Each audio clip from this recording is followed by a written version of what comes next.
Hello everyone. Are you worried about your future? No, actually, are you worried about right now? What to eat, what to wear, tuition, career, relationships? Maybe it's not 10 years from now that scares you. Maybe it's a tomorrow. If that's you, then this message is for you because Jesus says something bold and unexpected. Do not worry. The disciples of Jesus seemed to have many worries too, so Jesus said to them, "Therefore I tell you, do not worry about your life, what you will eat, or about your body, what you will wear. Life is more than food, and the body more than clothes." Jesus says life is more than food and the body more than clothes. In today's language, life is more than your income, more than your GPA, more than your job, more than your image. If God gave you life, will He not sustain it? Jesus says, consider the ravens. Ravens were not admired birds. They were considered unclean and unwanted. Yet God feeds them. They don't have savings accounts or storage bonds, but they survive because God provides. And Jesus says, you are much more valuable than birds. If God cares for ravens, how much more will He care for you, His children? Jesus asks, who of you by worrying can add a single hour to your life? Think about it. Has worrying ever fixed your future? Worry produces nothing. It cannot control the future. It only steals today's peace. Jesus seems to love audiovisual education. Again, he says, consider the lilies.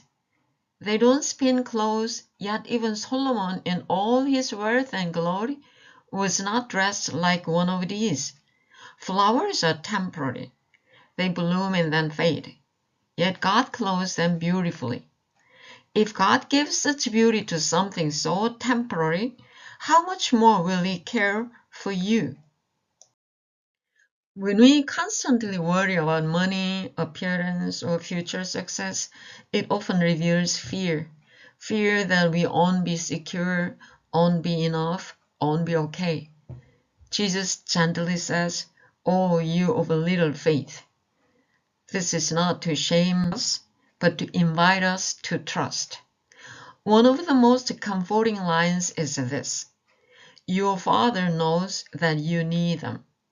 God knows your tuition, He knows your job search, He knows your financial stress, He knows your uncertainty. Then why does He sometimes allow waiting? Because through waiting, we learn trust. Through need, we learn prayer. Through weakness, we learn dependence. Many people discover that their faith grew most during seasons when they were in need, not abundance. I experienced this myself. My faith grew most while my husband was studying in America and we were living very poor. Jesus ends with this command, but seek His kingdom, and these things will be given to you as well.